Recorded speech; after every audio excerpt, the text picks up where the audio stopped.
Regulation of respiration. इस regulation of respiration में हमें ये चीज़ जाननी है कि होगा क्या, कि रेगुलेशन ऑफ रेस्पिरेशन कैसे होता है, कि रेगुलेशन ऑफ रेस्पिरेशन के लिए हमारा ब्रेन का रेगुलेशन ऑफ रेस्पिरेशन इसमें होता क्या है। इसमें हमारी बॉडी के डिफरेंट पार्ट जो हैं they will be involve in it. अगर रेस्पिरेटरी पार्ट के डिफरेंट पार्ट इसमें इन्वॉल्व होंगे, यानी लंग्स के अलावा इसमें और कौन से पार्ट हैं जो इसमें इन्वॉल्व होते हैं, हमें उसके बारे में डिस्कस करना है। By the way, first of all यहाँ पे लिखा हुआ है कि हमें जो टॉपिक डिस्कस करना है वो करना है रेगुलेशन ऑफ रेस्पिरेशन। और रेगुलेशन ऑफ रेस्पिरेशन को समझने के लिए अभी तक तो हमने एक चीज ये जानी है कि जो हमारे लंग्स हैं उनके अंदर गैसेज एक्सचेंज हो रहा है। ये सारी सारी चीज अभी तक हमने जानी, कैसे CO2 को ये इनटेक करता है और अपने पास से ऑक्सीजन को हमारी बॉडी में भेज देता है, और लंग्स के थ्रू फिर इस कार्बन डाइऑक्साइड को बाहर भेज देता है, यानी एटमॉस्फेयर में। ये हमारी बॉडी के टिश्यू से ली गई कार्बन डाइऑक्साइड थी, और ये बॉडी के टिश्यू को ही कार्बन डाइऑक्साइड वापस पहुंचा दी, सॉरी ऑक्सीजन। हम उस पूरी प्रोसेस को पढ़ चुके हैं, बट अभी जो हमें जानना है वो हमें ये जानना है कि हमारी बॉडी में रेगुलेट मतलब क्या, कंट्रोल करना। जैसे कॉमन सी चीज, हमें पता है टीवी का जो रिमोट है वो टीवी के एक चैनल से दूसरे चैनल पे जाने के लिए वो उसको कंट्रोल करना, यानी रेगुलेट मतलब कंट्रोल करना। पूरे टॉपिक में जो रेगुलेशन ऑफ रेस्पिरेशन है उसमें बेसिक यही चीज पढ़ेंगे जो हमने लंग्स में पढ़ा, कि लंग्स में कार्बन डाइऑक्साइड आ रही है या जा रही है या दी जा रही है, उसको कौन कंट्रोल करना है ये हमें पढ़ना है। जो हमारा टॉपिक है आज का, the topic name is regulation of respiration. Regulation of respiration.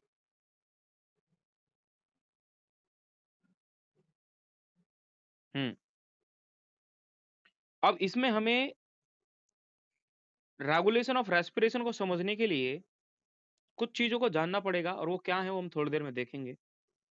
But उससे पहले कुछ क्लेरिफिकेशन, कुछ डिटेल पढ़ते हैं। हम 2 बार रिकैप करेंगे इस टॉपिक को, कैसे क्या समझना है वो बेसिकली भी देखते हैं। देखें,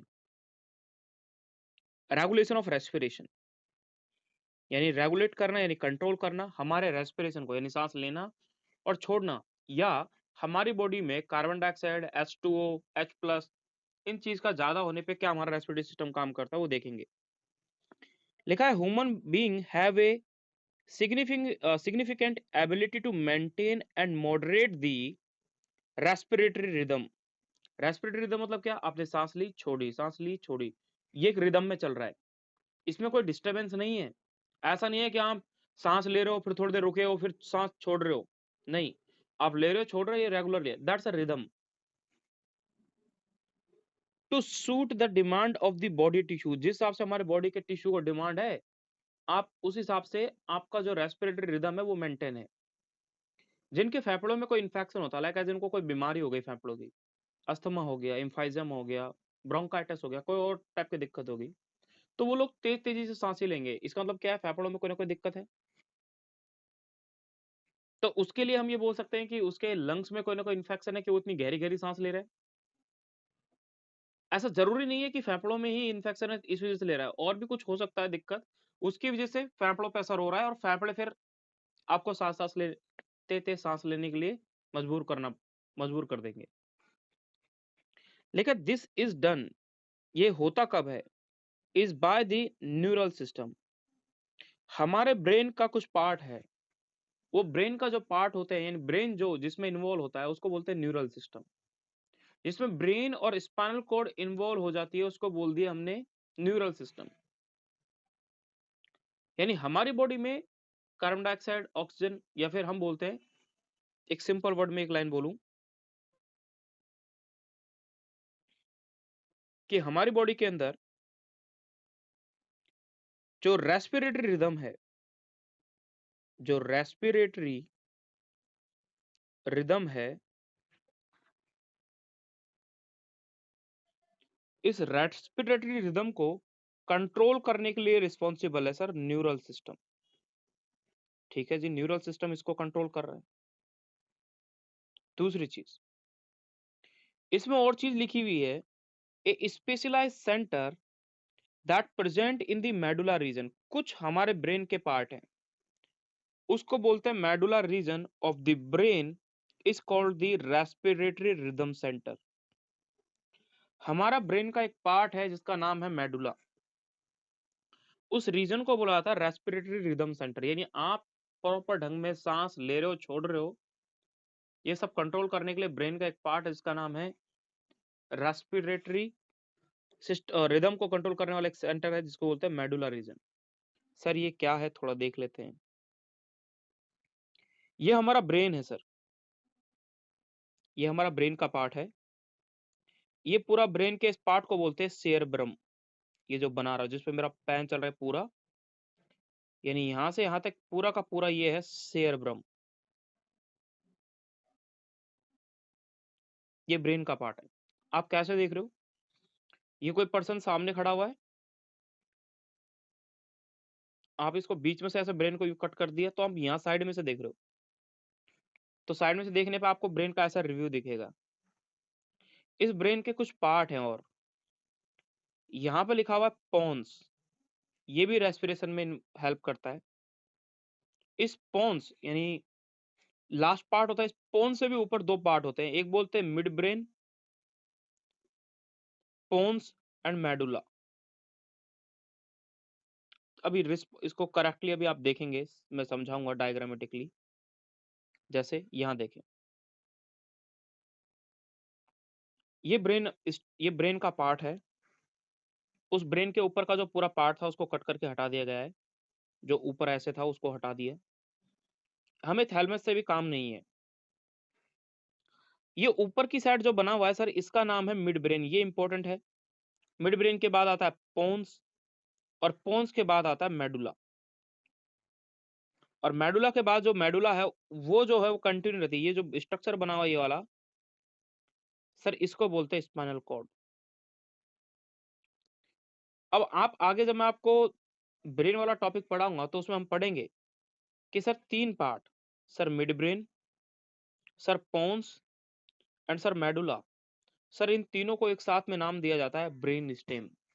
ब्रेन का स्टेम, ब्रेन हमारा एक पूरा वृक्ष होता है, जैसे पेड़ देखा होगा, ये रहा जी पेड़, ये हमारा ब्रेन है।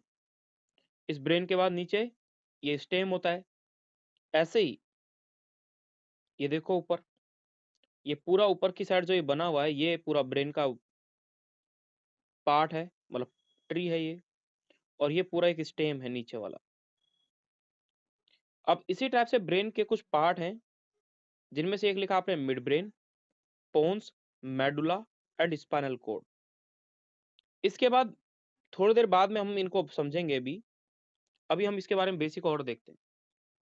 सब ब्रेन का कुछ पार्ट है जिसमें बोला गया है ए specialized center is present in the medulla region of the brain is called the respiratory rhythm center, is primarily responsible for this regulation। Sir किस रेगुलेशन, ये क्वेश्चन आपके लिए, निट का क्वेश्चन आपके लिए, आपसे पूछा जाता है कि जो रेस्पिरेटरी रिदम सेंटर हमारी बॉडी का कौन है, तो आप बोलोगे मेडुला। मेडुला रीजन जो होता है, इसका पूरा नाम होता है मेडुला ऑब्लेगाटा, यानी ऑब्लेगेंटा बोलते हैं। तो मेडुला ऑब्लेगेंटा जो है ये रिस्पॉन्सिबल होता है रेस्पिरेटरी रिदम के लिए। सर ये क्वेश्चन है। दूसरा, एक और सेंटर होता है sir, another centre present in the pons region. Sir दूसरा सेंटर कहां प्रेजेंट होगा, pons region of the brain, उसको बोला जाता है pneumotaxic centre. P for pons, P for pneumotaxic, यानी पी से याद रखोगे पेपर के लिए, ऑब्जेक्टिव पेपर के लिए। अगर आपसे पूछा जाए कि ऐसा कौन सा सेंटर है हमारा ब्रेन का जो न्यूमोटैक्सिक सेंटर की तरह एक्ट करता है, तो आप बोलोगे sir it is a pons region. पहली चीज। और दूसरी चीज आपसे बोला गया कि मेडुलर रीजन कौन सा रीजन है, तो आप बोलोगे sir it is a respiratory rhythm centre.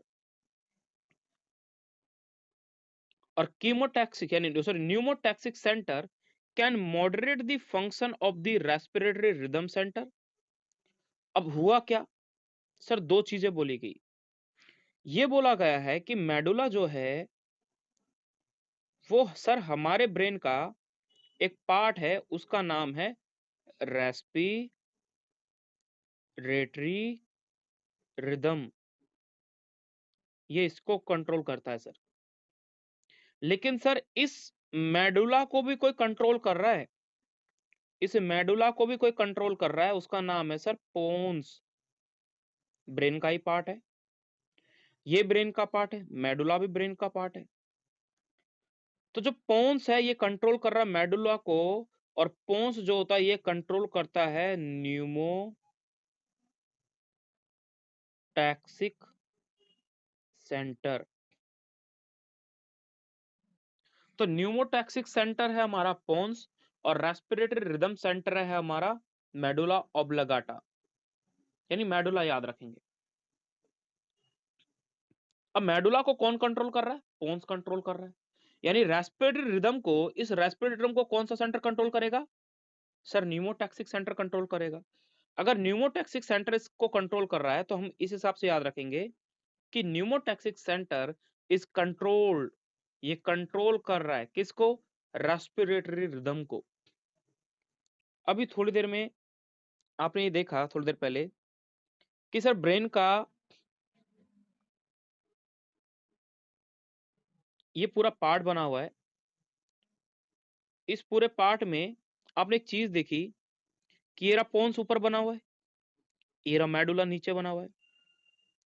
तो पोन्स जो ऊपर वाला है ये नीचे वाले को कंट्रोल कर रहा है कि तू मेरे हिसाब से काम कर। बट बेसिक चीज यहां पर क्या है वो चीज देख लेते हैं।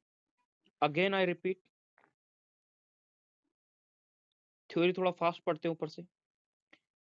लिखा हुआ क्या है, लिखा हुआ है human being have a significantly ability to maintain and moderate the respiratory rhythm.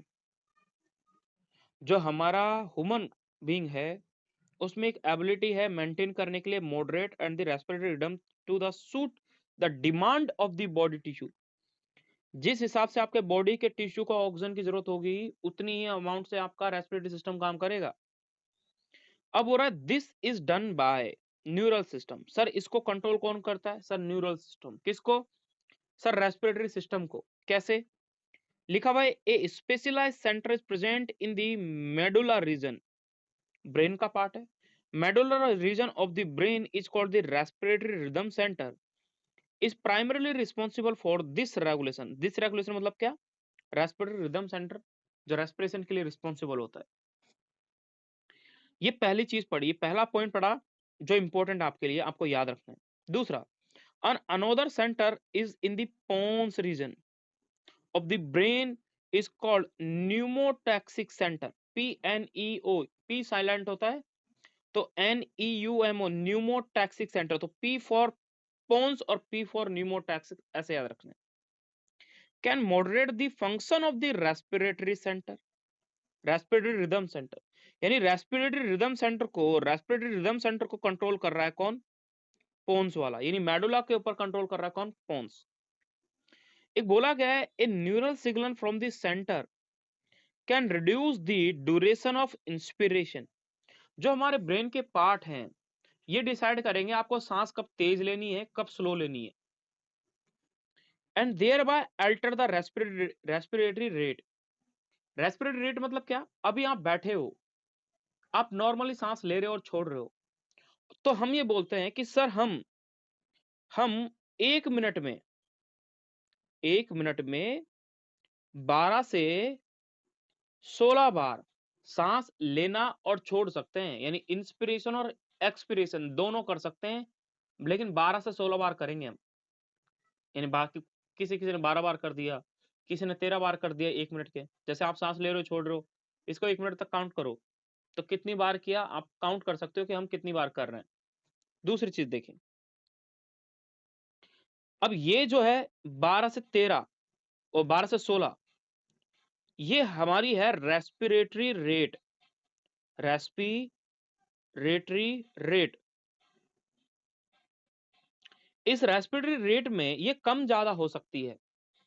इसको कम करना है तो कम करने का काम भी कौन करेगा? मेडुला सेंटर करेगा। ज्यादा करना है तो भी उसका काम कौन करेगा? मेडुला सेंटर करेगा और पोन्स करेगा। ठीक है, लेकिन रेस्पिरेटरी रिदम को मेंटेन करने का मेन काम है मेडुला का। मेडुला क्या करेगा? कंट्रोल करेगा कि आपको ये 12 से, जैसे मान लो किसी को कोई बीमारी है फेफड़ों में, तो वो 12 से 16 बार थोड़ी करेगा, वो ज्यादा बार करेगा। वो कम से कम 20 बार करेगा, 25 बार करेगा। यानी सांस लेगा, छोड़ेगा, कम से कम 20-25 बार करेगा 1 मिनट में। तो इससे क्या पता चला? इससे पता चला कि उसका रेस्पिरेटर हाई है। इसका मतलब ये है कि उसको मेडुला ने कंट्रोल कर रखा है कि भाई तेरे को कोई दिक्कत है फेफड़ों में, तो तू कम की जगह ज्यादा बार सांस ले। अब एक और चीज लिखा हुआ है, एक कीमो सेंसिटिव एरिया, ये क्वेश्चन रह चुका है नेट का। एक कीमो सेंसिटिव एरिया, एक कीमो मतलब केमिकल सर, जो केमिकल को डिटेक्ट करे। सर फेफड़ों में कौन से केमिकल बनने लग गए? बेटा फेफड़ों में आपने पढ़ा था एसिड, H+ का आयन है ना, H+ का ज्यादा होना और कम होना, वो एक मीडियम है, वो कीमोटैक्टिक सेंटर है, सेंसिटिव एरिया हो गया। एक chemo sensitive area is situated adjacent to the rhythm center which is highly sensitive to carbon dioxide and hydrogen ion। अब ब्रेन के दो पार्ट हैं, उनमें क्या है? ये बोल रहा है कि हमारे ब्रेन के जो रेस्पिरेटरी रिदम सेंटर है, उस रिदम सेंटर के एडजेसेंट मतलब बिल्कुल बगल में, यानी जैसे ये रेस्पिरेटरी सेंटर है, कौन? मेडुला। इस मेडुला के यहां बगल में एक इधर की साइड, एक उधर की साइड, यहां पर एक सेंटर प्रेजेंट होता है जो कीमो सेंसिटिव एरिया को, कीमो सेंसिटिव कंडीशन, यानी आपकी बॉडी में कार्बन डाइऑक्साइड ज्यादा होने लगेगी तो वो कीमो सेंसिटिव एरिया क्या हो जाएगा? एक्टिवेट हो जाएगा। वो कीमो सेंसिटिव एरिया एक्टिवेट हो जाएगा तो वो असर करेगा किसके ऊपर? हमारे रेस्पिरेटरी रिदम सेंटर के ऊपर, और उसको बोलेगा कि तू तेज सांस ले ताकि ऑक्सीजन और ज्यादा जाए आपकी बॉडी में। अब बोल रहा है ये इंपॉर्टेंट है, कीमोसेंसिटिव एरिया किस चीज को डिटेक्ट करता था? बोलोगे high sensitivity to carbon dioxide and hydrogen ion, यानी CO2 एंड H+ की कंसंट्रेशन को चेक करने का काम किसका होता है? तब बोलोगे कीमोसेंसिटिव एरिया। ये क्वेश्चन है बेटा, नेट का पूछा हुआ।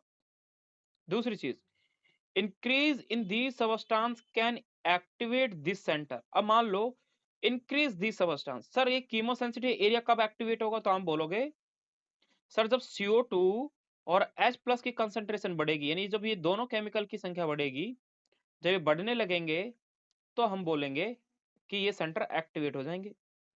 Which in turn can signal the rhythm center of make necessary adjustment in the respiratory process by which these substance can be eliminated। बाद में जब ये respiratory system chemo sensitive centre जब एक्टिवेट हो जाएगा तो ये रेस्पिरेटरी रिदम के ऊपर काम करेगा, और रेस्पिरेटरी रिदम फिर क्या करेगा? इन जो भी हार्मफुल या फिर जो भी केमिकल हमारी बॉडी में बढ़े, चाहे H+, चाहे CO2, इनको हमारी बॉडी से बाहर निकाल दिया जाएगा। आगे लिखा receptor associated with aortic arch and carotid artery also can recognise change in CO2 and H+ concentration and send necessary signal to the rhythm center of the remedial action। दोबारा से एक्शन के लिए, यानी क्या बोला गया?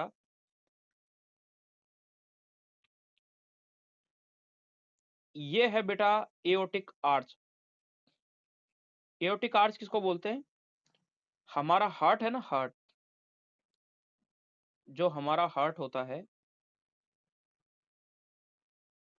इस हार्ट के इस वाले पार्ट से जो ब्लड पंप किया जाता है हमारी इंटायर बॉडी में जिसके थ्रू, तो उसको बोला जाता है एओर्टिक आर्च। ये एओर्टा है, एओर्टा, एओर्टा। यानी जैसे आपने पढ़ा आर्टरी, आर्टरी एक थोड़ी छोटी ब्लड वेसल होती है, ये सबसे बड़ी बड़ी ब्लड वेसल है हमारे शरीर की। अब इस एओर्टा से और भी ब्रांचेस निकल रही होती है।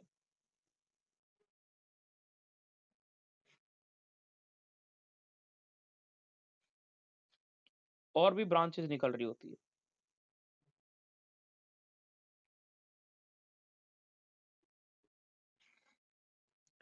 इसको बोला गया है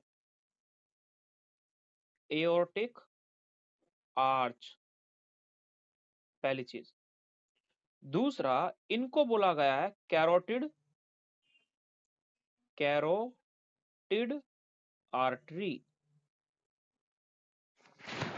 तो एओर्टिक आर्च और कैरोटिड आर्टरी, तो ये इसमें से होके क्या जाएगा सर? सर इनमें से होके जाता है ब्लड। इनमें से होके क्या जाएगा? ब्लड जाएगा। यहां से होके ब्लड जाता है। तो ये क्या करेंगे, इनके अंदर भी कुछ ऐसे केमिकल रिसेप्टर होते हैं जो क्या करेंगे, केमिकल को चेक कर लेंगे। अगर वो केमिकल को चेक कर लेंगे तो फिर इजी है। अगर मान लो यहाँ पे ये पता चल जाए कि इसमें, इस वाले ब्लड में H+ का लेवल बढ़ने लगा या CO2 का लेवल बढ़ने लगा, तो हमारा जो एओर्टिक आर्च है और जो हमारा कैरोटिड आर्टरी है, ये सर क्या करेंगे, ये H+ और CO2 के लेवल को चेक कर लेंगे कि हमारे ब्लड में ज्यादा है, तो यहीं पर कुछ रिसेप्टर प्रेजेंट होते हैं, वो इसको चेक कर लेंगे और हमारे रेस्पिरेटरी सिस्टम और ब्रेन का जो मेन रीजन है, जिसको बोलते हैं रेस्पिरेटरी रिदम सेंटर, उसको इंफॉर्मेशन पहुंचा देंगे। देखो आपके ब्लड में तो H+ और CO2 की कंसंट्रेशन ज्यादा है, या तो आप तेज सांस लो, ताकि जोर जोर से सांस लोगे तो आपकी बॉडी में क्या हो जाएगा, CO2 ज्यादा जाने लगेगा और आप एक नॉर्मल लेवल पे आ जाओगे। इसलिए 2 लाइनें यहाँ पे लिखी है एंड में।